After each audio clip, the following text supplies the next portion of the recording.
Bismillahirrahmanirrahim. Assalamualaikum warahmatullahi wabarakatuh.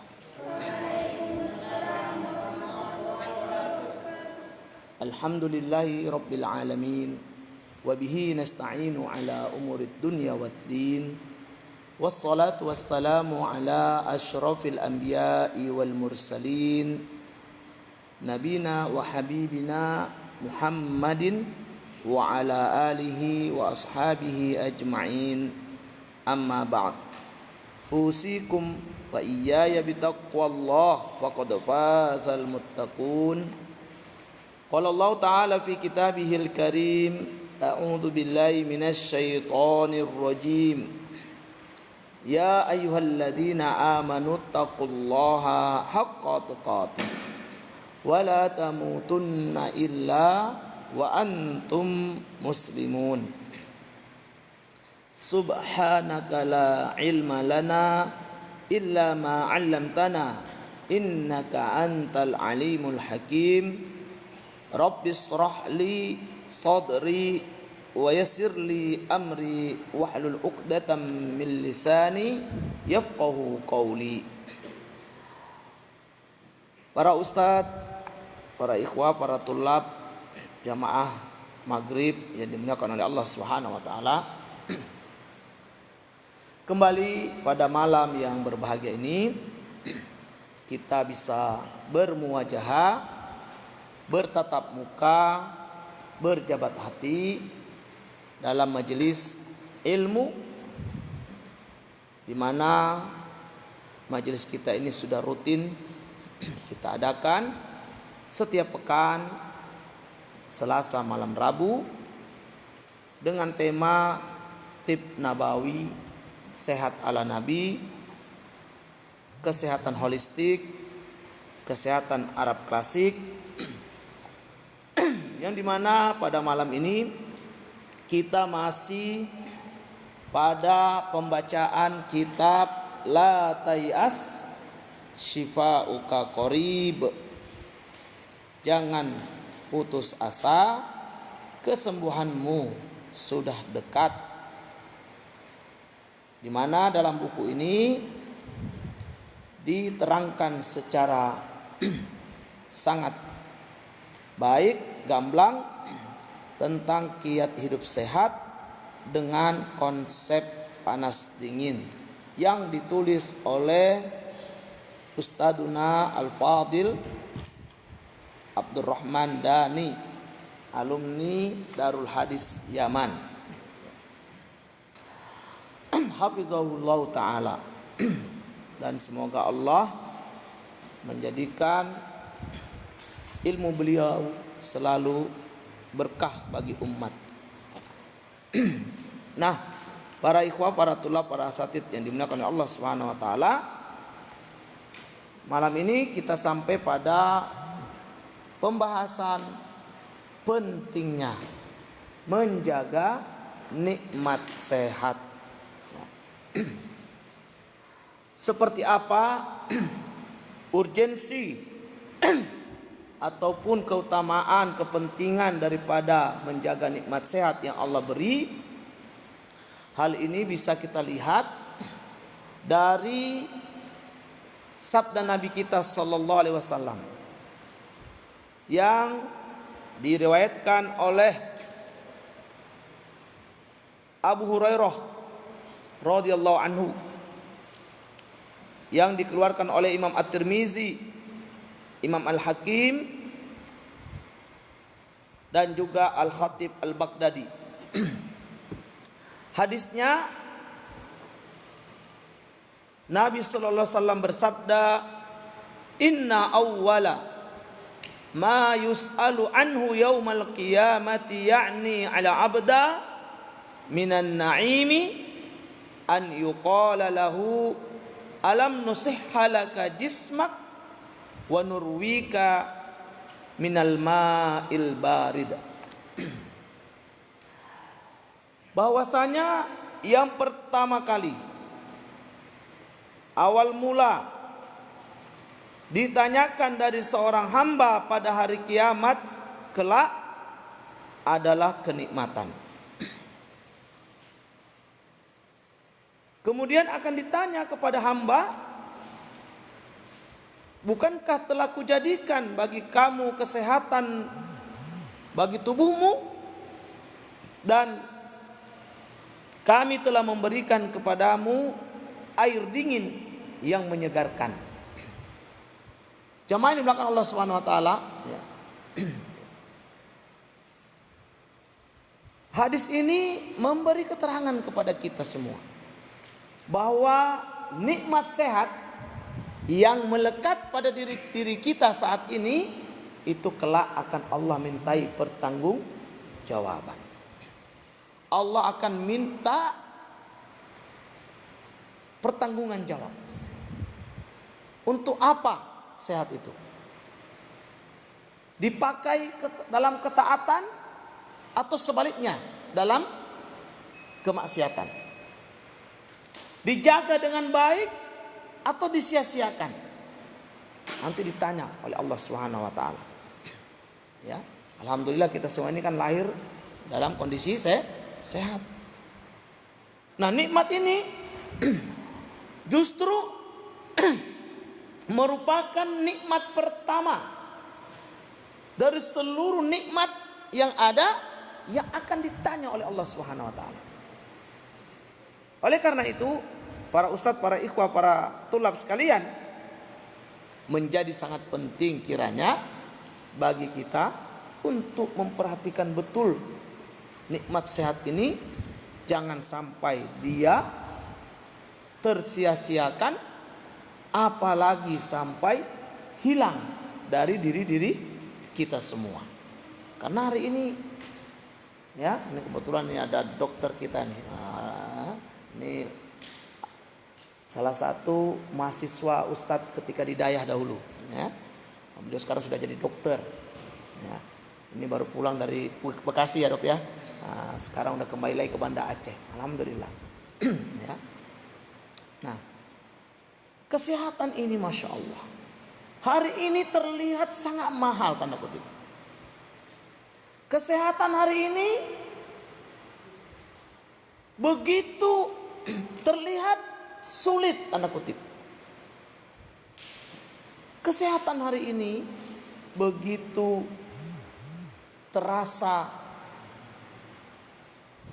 berat untuk menjaganya. Baru-baru berapa hari yang lalu ada video sampai kepada kami. Ada seorang anak usia kurang lebih 12 tahun. Apa yang terjadi pada anak ini? Anak ini telah mengalami stroke dini. Bayangkan, usia 12 tahun. Yang biasanya penyakit stroke ini penyakitnya para kakek-kakek, para orang yang sudah berumur di atas 40-50. Tapi hari ini stroke sudah tidak lagi mengenal usia. Belum lagi ramai kita dengar baik di TV, di berita elektronik, sosial media, bahwa tidak sedikit anak-anak belasan tahun, bahkan masih duduk di bangku sekolah SD, sudah mengalami gagal ginjal dan harus cuci darah rutin.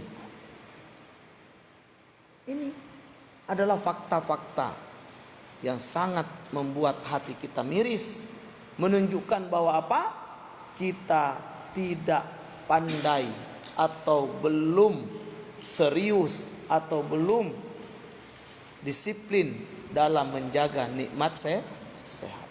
Padahal Allah kelak akan memintai pertanggungjawaban. Dalam Quran surat At-Takatsur ayat yang ke-8, Allah Ta'ala berfirman, a'udzubillahi minasyaitonirrajim. Tsumma latus'alunna yauma idzin 'anin na'im. Kemudian kamu pasti benar-benar akan ditanyai pada hari itu tentang kenikmatan. Dan di antara maksud daripada kalimat nikmat, kenikmatan pada ayat ini, kata para mufassir, adalah salah satunya yaitu nikmat sehat. Maka para ustadz, para ikhwah, para tulab sekalian, begitu penting upaya ya kita untuk menjaga nikmat sehat agar nikmat ini bisa benar-benar termaksimalkan baik dalam hal penggunaan maupun juga dalam hal penjagaan. Ya, kenapa? Kadang ya, kita ini ya para jamaah yang dimuliakan Allah Subhanahu wa taala, kalau lagi sehat itu tidak merasa nikmat sehat itu begitu besar. Tapi ketika sudah sakit baru gabuk, baru mulai panik, baru mulai sibuk mau buru-buru sehat. Waktu sehat lalai, acuh. Hal ini sudah disinyalir oleh Rasulullah sallallahu alaihi wasallam. Nabi kita yang mulia 1400 tahun yang lalu. Kurang lebih Nabi sudah mengatakan apa kepada kita, sebagaimana yang diriwayatkan dari sahabat mulia Ibnu Abbas radhiyallahu anhuma, yang mana hadis ini dikeluarkan oleh Imam Al-Bukhari, At-Tirmidzi, Ibnu Majah, Ad-Darimi dan Imam Ahmad. Nabi sallallahu alaihi wasallam mengatakan, nikmatani maghbunun fihi ma katsirum minan nas, as-sihhatu wal faragh. Kata Nabi sallallahu alaihi wasallam, ada dua kenikmatan yang mana banyak manusia tertipu, banyak manusia terlalai, banyak manusia acuh tak acuh, banyak manusia tidak peduli pada dua kenikmatan tersebut. Apa itu? As-sihhatu, yaitu nikmat sihat, wal faragh, dan nikmat waktu luang. Ini dua nikmat yang Nabi sudah wanti-wanti kepada kita, bahwa nanti kebanyakan manusia itu lalai, acuh tak acuh, tidak peduli, tidak punya perhatian yang cukup ya terhadap dua nikmat yang Allah beri, yaitu nikmat sehat dan waktu luang. Pemuda lalai dengan masa mudanya, habis waktunya hanya untuk nongkrong, hanya untuk hal-hal yang tidak produktif, tidak membangun karya, tidak menciptakan inovasi-inovasi yang bermanfaat, yang berfaedah. Ya. Sia-sia waktunya. Habis untuk main game, main judi, nonton, apalagi nongkrong, bahkan yang paling buruk termasuk juga adalah tawuran, ya, mabuk-mabukan. Bahkan di negeri syariat yang kita cintai ini sudah mulai, ya, yang lagi viral ada salah satu lokasi yang kemudian digerebek karena menjual miras di Banda Aceh. Kemudian ditemukan di sana saat penggerebekan ada yang mabuk dan wanita pula. Wal iyadu billah. Allahul musta'an. Jadi yang mabuk bukan lagi laki-laki, sudah perempuan. Dan ini sudah mulai nampak umum bahwa perempuan-perempuan sekarang sudah mulai berani melakukan perilaku-perilaku yang menyimpang, yang buruk, rokok, mabuk, ya. sampai pada tingkatan nanti berkhalwat dan berzina. Waliyadzubillah. Nah, Nabi mewanti-wanti kepada kita bahwa nikmat sehat ini nanti akan dimintai pertanggungjawaban. Allah juga mengingatkan kita, pasti nanti akan ditanyakan tentang kenikmatan, salah satunya adalah nikmat sehat. Kemudian Nabi juga mengingatkan lagi, manusia kebanyakannya lalai atas dua nikmat, yaitu salah satunya adalah nikmat sehat. Maka dari itu para ustadz, para ikhwah, para tulab yang dimuliakan oleh Allah Subhanahu wa taala, selagi kita sehat, mari jaga dengan sebaik-baiknya. Mari gunakan dengan semaksimal mungkin untuk kebaikan. Selagi ada waktu luang, masa muda, gunakan untuk betul-betul menuntut ilmu sebanyak-banyaknya. Mengejar ilmu seluas-luasnya. Jangan malas. Ya. Jangan bosan. Jangan mudah bosan. Jangan mudah putus asa. Jangan banyak mengeluh. Ya. Dihukum sikit cengeng. Ya. Dibotak ngambek. Direndam di kolam nangis. Biasa dalam proses belajar ilmu, terkadang kita memang harus didisiplinkan. Kalau tidak mau dihukum, khususnya para tulab ini, maka apa? Jangan melanggar melanggar aturan. Sederhana. Hidup di pondok bebas sanksi, rahasianya adalah apa? Tidak melanggar aturan. Kak Ustadz, dahulu ketika mondok juga begitu. Saya tidak suka kalau disangsi. Maka ketidaksukaan saya ketika akan disangsi itu apa yang saya lakukan? Yang saya lakukan adalah saya berusaha untuk tidak melanggar setiap aturan yang ada. Aturan berbahasa, aturan tentang dakwah, aturan kebersihan, aturan masalah dapur, aturan masalah mandi, aturan ke masjid, aturan tidur dan bangunnya, semua diusahakan untuk dilakukan secara tertib dan disiplin. Sehingga apa? Tidak ada gangguan ketika kita belajar di pondok. Seringkali dapat sanksi. Kenapa? Karena kita sendiri salah, suka melanggar. Nah, jamaah yang dimuliakan Allah Subhanahu wa taala, maka itu kembali ya, pada kesempatan malam yang berbahagia ini kami mengingatkan diri kami sendiri dan kita semuanya, jagalah nikmat sehat yang Allah beri dengan sebaik-baiknya. Jagalah nikmat sehat yang Allah titipkan kepada kita dengan sebenar-benarnya, dengan semaksimal mungkin.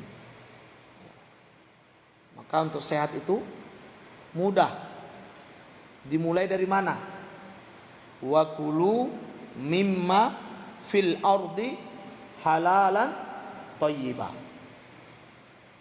Makanlah apa-apa yang ada di bumi, ya, yang halal lagi thayyib. Ini konsep awal.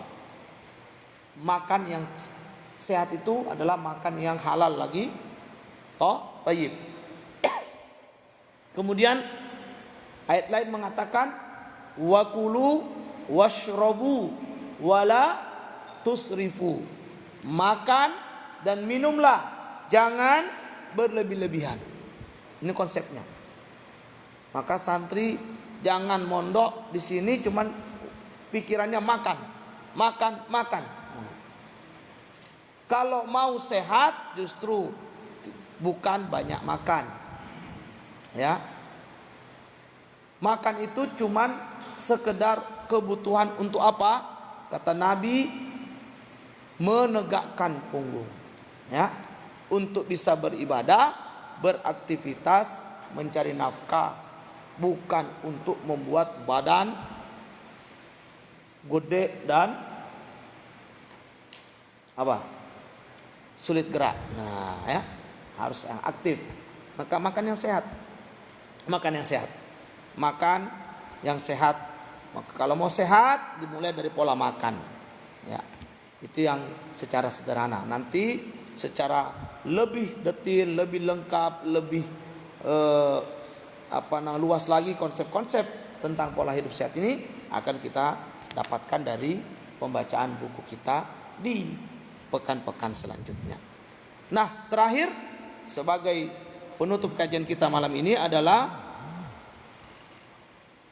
sebuah hadis dari Nabi kita Muhammad SAW yang datang dari sahabat Abu Bakar radhiyallahu anhu As-Siddiq, ya.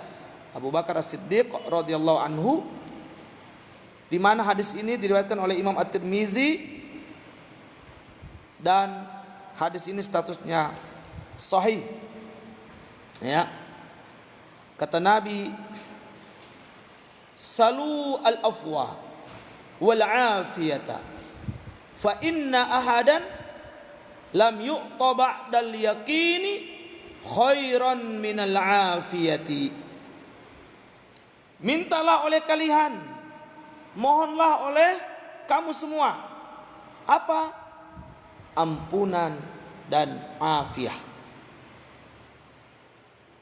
Minta, mohon, berdoalah kepada Allah selalu apa? Minta untuk diampunkan, karena kita ini adalah makhluk berdosa.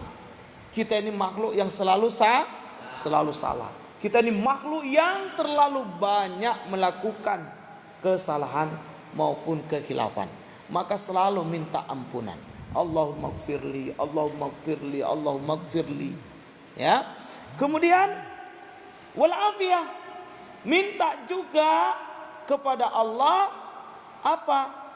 Keafiatan. Nah, apa itu afiah? Penjagaan Allah terhadap seseorang dari bencana dan sakit. Itu namanya afiah. Maka minta itu. Selalu minta.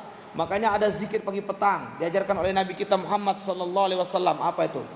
Allahumma afini fi badani, Allahumma afini fi sam'i, Allahumma afini fi basari. La ilaha. Itu dibaca setiap pagi. Ya, maka semoga kita selalu sehat, dan sehat kita bisa kita gunakan untuk kebaikan, beramal soleh, taat kepada Allah Subhanahu wa ta'ala. Kenapa harus minta dua hal ini? Ampunan dan afiah. Karena kata Nabi, fa inna ahadan, maka sesungguhnya seseorang hamba lam yu'ta ba'dal yakin, tidaklah memperoleh karunia yang lebih baik setelah al-yakin, khairan minal afiyah, dari menerima al-afiyah. Karena setelah seorang hamba itu yakin, ya, beriman dengan sebenar-benar iman, hatinya tenang dengan keimanan, ya, hatinya tentram dalam keyakinan kepada Allah, maka tidak ada nikmat setelah nikmat iman, nikmat yakin ini yang lebih utama dan lebih baik bagi seorang hamba kecuali nikmat afiyah, yaitu dijaga dari bencana dan penyakit. Ya, artinya apa? Kalau ada dua hal ini, berarti hamba ini betul-betul beruntung. Imannya terjaga, berarti dia akan selamat di akhirat kelak. Di dunia dia mendapatkan afiyah, penjagaan Allah dari bencana dan dari penyakit. Ini tentu adalah keselamatan dunia. Dengan demikian, hamba yang mendapatkan al-afiyah dan mendapatkan al-afwa, dialah hamba yang paling berbahagia karena dia telah terjaga keselamatannya di dunia maupun di akhirat.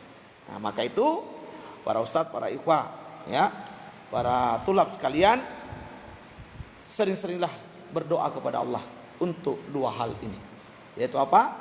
Salu al-afwa wal afiyah. Minta kepada Allah senantiasa ampunan dan minta kepada Allah senantiasa apa? diberi afiyah. Ya. Bagaimana minta ampunan? Ada doa yang diajarkan Nabi kita juga. Allahumma innaka afuwun tuhibbul afwa fa'fu anni. Ini baca dalam sujud, baca setelah sholat wajib, baca antara dua iqomat, baca di waktu-waktu mustajab lainnya. Perbanyak baca doa ini supaya mendapatkan al-afwa, ya, ampunan. Beda dengan maghfirah, sama-sama ampunan, tapi al-afwa itu kalau kita diberikan oleh Allah itu apa? Dapat ampunan dan kesalahannya dihapus. Nah, ya, kalau maghfirah dapat maaf tapi belum dihapus kesalahannya, ya, masih tercatat. Tapi kalau afwa diampunkan dan dihapus catatan kesalahannya sehingga tidak ada lagi bekas kesalahan. Maka minta itu al-afwa, ya. Enggak cukup Allahumma ghfirli, tapi Allahumma innaka afuwun tuhibbul afwa fa'fu anni. Kemudian minta al-afiyah. Allahumma afini fi badani, Allahumma afini fi sam'i, Allahumma afini. Para santri perbanyak doa ini di pagi hari dan sore hari agar di pondok ini tetap selalu sehat walafiat, sehingga belajarnya semangat. Jangan ingat rumah selalu, ingin libur selalu, ingin pulkam terus. Kalau santri ingin pulkam dan pulkam, ini bukan santri namanya. Ini namanya apa? Musafir yang cuma singgah berkemah-kemah saja. Ya? Kalau santri libur itu setahun sekali. Iya. Bahkan kalau bisa 4 tahun di pondok, tidak usah pulang-pulang. Pulang-pulang sudah jadi alim, pulang-pulang sudah soleh, pulang-pulang sudah siap jadi imam, siap jadi dai. Ini pulang mondok suruh imam, tidak bisa. Pulang mondok suruh ceramah, khutbah Jumat, tidak ngerti. Suruh ngajar TPA, tidak berani. Wah, apa artinya mondok? Ya, kita mondok belajar ilmu agama, ya, tujuannya untuk apa? Agar kita bisa memiliki bekal keilmuan untuk kita amalkan, ya, sebagai bekal mencari ridho Allah untuk diri sendiri, dan juga lebihnya untuk apa? Kita jadikan sebagai sarana dakwah kepada umat. Para ustadz, para imam, para tulab sekalian, inilah kajian kita malam ini, ya, di mana kesimpulannya bahwa nikmat sehat yang Allah beri itu sangat penting dan merupakan nikmat besar. Bahkan setelah kita diberi keimanan, nikmat iman oleh Allah, nikmat sehat ini menjadi sangat luar biasa. Maka perlu kita jaga selalu, perlu kita perhatikan, perlu kita beri pengawasan agar ia terus melekat pada diri kita. Dan kalau itu ada, artinya apa? Kita akan bisa maksimal taat kepada Allah. Dan ingat, nikmat ini kelak akan dimintai pertanggungjawaban di sisi Allah Subhanahu wa taala. Wallahu a'lam bissawab. Barakallahu fikum. Inilah kajian kita pada malam yang berbahagia ini. Mudah-mudahan ada manfaat bagi kami dan bagi kita semuanya. Subhanaka Allahumma wa bihamdik, asyhadu an la ilaha illa anta, astaghfiruka wa atubu ilaik. Billahi taufiq wal hidayah.